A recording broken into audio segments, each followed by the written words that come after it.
오늘 토라 포션에서는 하나님의 심판과 대속에 대한 말씀을 하고 계십니다.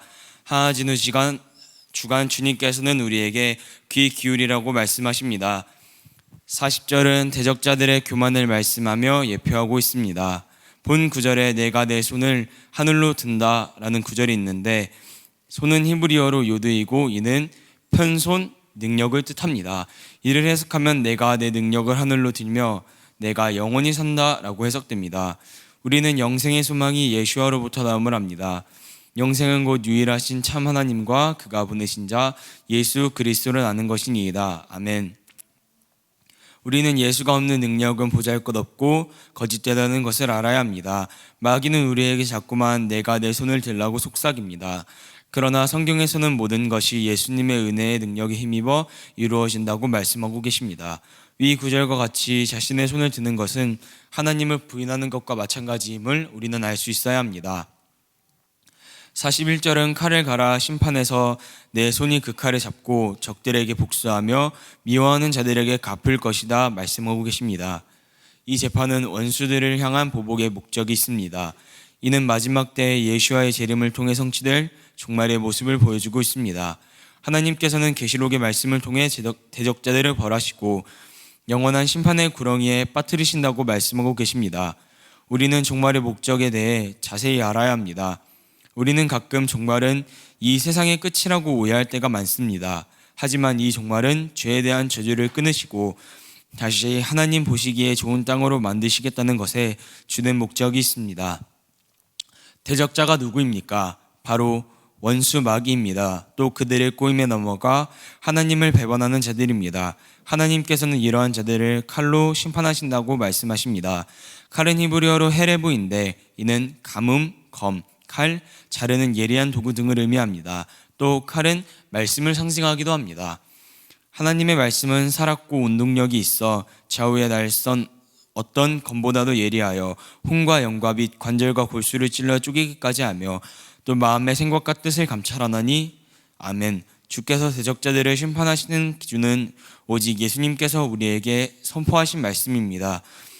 예수님께서는 아버지의 은혜가 아닌 온전히 자기만 드러내는 자들에게 대적자라고 말씀하십니다. 믿음의 주여 또 온전케 하시는 이인 예수를 바라보자. 저는 그 앞에 있는 즐거움을 위하여 십자가를 참으사 부끄러움을 개의치 아니하시더니 하나님 보좌 우편에 앉으셨느니라. 아멘. 마지막 때에 주님의 심판대 앞에서 불법을 행한 자들, 그를 업신이 여겼던 자들은 그때 내가 저에게 밝히 말하되 내가 너희를 도무지 알지 못하니 불법을 행한 자들아 내게서 떠나가라 하리라 라는 말씀이 도리어 칼이 되어 그들에게 심판으로 임할 것입니다.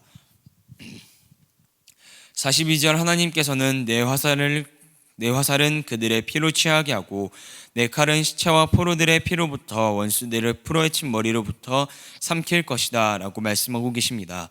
이를 쉬운 성경으로 직역하면 내 화살을 그들의 피로 가득하겠고 내 칼은 그들의 살을 먹을 것이다. 죽은 사람과 잡힌 사람들에게서 피가 흘러나오고 원수의 지도자들의 머리가 베일 것이다 라고 나와 있습니다.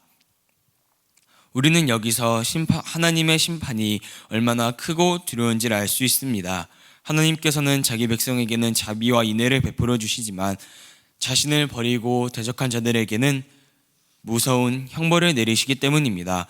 그들이 심판을 받아야 하는 이유는 무엇입니까? 이는 그분이 공의의 하나님이시기 때문입니다. 또 의인이 진정으로 의로워질 수 있는 길이 하늘의 심판자가 되시는 하나님께 무죄 판정을 받는 길이기 때문입니다.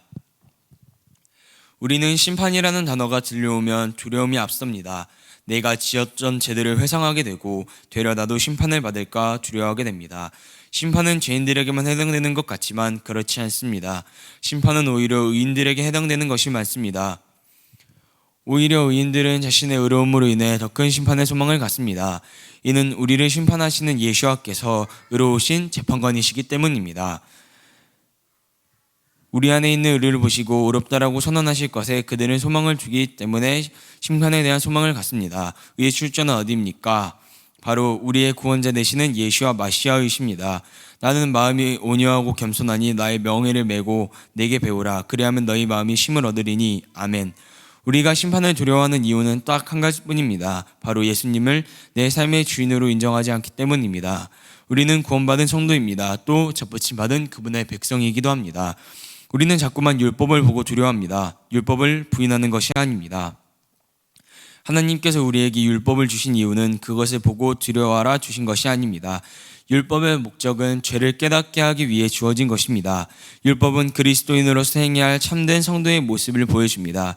하지만 우리는 그것을 온전하게 지킬 수 있는 능력이 없기 때문에 그리스도께서 오셔서 우리를 위해 십자가에 못 박히신 것입니다. 내가 하나님의 은혜를 패하지 아니하노니 만일 의롭게 되는 것이 율법으로 말미암으면 그리스도께서 헛되이 죽으셨느니라. 아멘. 그러므로 우리는 이 말씀에 근거하여 하나님 앞에 의롭다 인정받는 자가 되어야 합니다. 하나님께서 율법주의자와 바리새인들에게 이렇게 말씀하셨습니다. 그때 내가 그들에게 밝히 말하되 내가 너희를 도무지 알지 못하니 불법을 행하는 자들아 내게서 떠나가라 하리라. 아멘. 예수님께서 그들에게 이러한 말씀을 하시는 이유가 무엇입니까? 그들은 구약에서 나오는 모든 법들을 지켰지만 이웃을 정죄하고 오히려 교만해져서 세상에 오신 구주 예수를 정죄함으로써 십자가에 매달았기 때문입니다. 우리는 의롭다 인정받을 때 교만해져서는 안 됩니다. 또 의로움의 기준을 세상의 철학과 헛된 속임수로 판단해서도 안 됩니다. 의로움은 오직 자신을 내려놓고 예수와 그분만 올려드리며 그분께 영광 돌리는 것이 의로움이라 주께서는 말씀하셨습니다. 그러므로 우리는 본 구절과 같이 심판이라는 단어를 들을 때 자신의 죄를 회상하며 두려워하는 것이 아닌 우리의 죄를 대속하신 그리스도 예수를 바라보며 온유하고 겸손한 마음으로 심판을 바라봐야 합니다. 만일 내게 죄가 있다면 이를 용서해달라고 나의 손과 발의 행실을 주께서 주장해달라고 기도하는 자가 되어야 합니다. 43절에서는 이방 나라들아 그의 백성들아 기뻐하며 외치라. 이는 그가 복수를 그의 적들에게 하시고 그가 그의 땅과 백성을 속죄하시기 때문이다. 하나님께서는 대적자들에게 복수하신다고 본 구절에서 명확하게 말씀하고 계십니다. 위에서 말한 바와 같이 우리는 그 심판을 바라보며 예수와 마시아의 백성으로서 소망을 가져야 합니다. 하나님께서는 창세전 언약 백성인 우리를 의의 길로 인도하신다고 약속하셨습니다. 만일 우리가 치우쳐 하나님을 떠나간다면 하나님께서는 우리의 마음을 돌이키게 하셔서 그 길로 우리를 다시 돌아오게 하신다고 말씀하셨습니다. 이스라엘아 내 하나님 여호와께 돌아오라. 내가 불의함으로 말미암아 엎드러졌느니라. 아멘. 이는 하나님께서 이스라엘 백성에게 내가 지은 죄로 내가 쓰러졌지만 내게로 돌아오라. 그래야면 내가 용서해 주겠다 하신 말씀입니다. 본 구절과 위 구절을 통해 우리는 하나님께서 우리를 얼마나 사랑하시는지 알 수 있습니다. 그러므로 하나님께서는 우리를 인도하시겠다는 약속을 버리지 않으시고 끝까지 우리를 붙잡으십니다. 이는 하나님께서 신실한 분이시기 때문입니다. 신실하다는 것은 약속을 지킨다는 뜻입니다. 그러므로 우리도 하나님과 함께 맺은 사랑의 언약을 그리스도께서 우리의 통로가 되어 지키게 하심으로 그분의 백성이 되었고 그분은 우리의 하나님이 되셨음을 기억해야 합니다. 그러므로 우리는 이 말씀을 근거하여 마지막 때에 대한 소망을 가져야 합니다. 원수에게 복수함으로써 그 땅과 그 백성을 속죄하신다는 것은 죄로 물든 이 땅을 그리스도를 보내셔서 그분의 십자가 피 흘리심으로 우리의 죄를 속죄하신다는 말씀입니다. 마지막 때라 함은 성도들에게 부담스러운 주제일지도 모릅니다. 마치 지금 살고 있는 이 세상이 종말되고 무서운 일이 벌어질 것만 같다고 생각하기 때문입니다. 이는 종말론의 인식을 갖고 있기 때문에 나타나는 현상입니다. 그러나 세상은 마지막 때를 향해 감으로써 어두워지고 의로운 자들은 핍박을 받게 됩니다. 따라서 오히려 이러한 상황들이 의인들에게는 주님의 끝이 오는 것에 대한 소망으로 바뀌는 것입니다. 의인은 마지막 때에 오직 믿음과 소망만을 붙들고 살아갑니다. 이때에는 교회 안 성도들이 알곡과 가라지로 나뉘게 됩니다. 가라지들은 하나님 나라의 소망이 아닌 자기 소망으로 살아가며 땅의 것을 추구하기 때문에 주님이 오시는 것을 싫어하지만 이미 알곡들은 무르익어 있기 때문에 추수하실 주님이 오실 길을 기대하게 됩니다. 그때 악인들은 내어 쫓김을 당할 것이며 의인들은 예수님과 함께 하나님 나라에 들어가 그분과 함께 다스리는 자가 될 것입니다. 우리는 이러한 소망을 가지며 마지막 때를 부담스럽게만 받아들이는 것이 아닌 기대와 소망으로 받아들이는 자가 되어야 합니다. 그러므로 우리는 마지막 때의 언약 안에서 우리에게 말씀하시는 예수님을 바라보고 그분과 함께 나아가야 합니다. 두려워하지 않고 온전히 하나님 나라의 소망만을 바라보며 살아가겠다고 우리 다 같이 주여 한번 부르시고 기도하시겠습니다. 주여.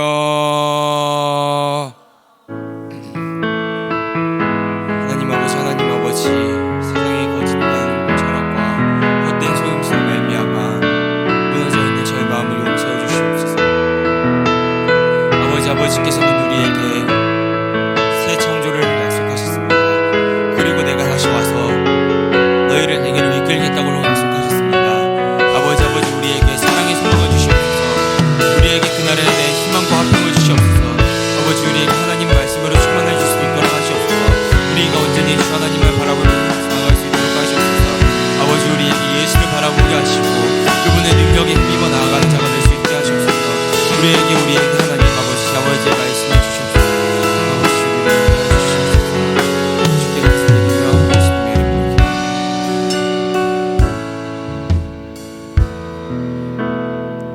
하나님 우리는 알곡들입니다. 아버지 우리는 주님께서 우리를 기르셨기 때문에 추수하실 주님이 오시는 것을 기대하게 됩니다. 아버지 우리가 세상의 거짓된 철학과 헛된 속임수에 넘어가지 않게 하시옵소서. 우리는 베드로와 같은 모습이 있습니다. 주위를 둘러보면 무너지게 되고 방황하게 되지만 베드로와 같이 온전히 예수님을 바라보면 우리는 아버지 앞에 굳건하게 설 수 있게 됩니다. 아버지 우리가 아버지 하나님만을 바라보며 살아갈 수 있도록 하시옵소서. 마지막 때에 대한 소망을 우리에게 더욱더 키워주사 하나님 다시 오실 예수님을 기뻐함으로 기다릴 수 있도록 하시옵소서. 온전히 주님만을 찬양하며 높이 올려드립니다. 예수님의 이름으로 기도합니다.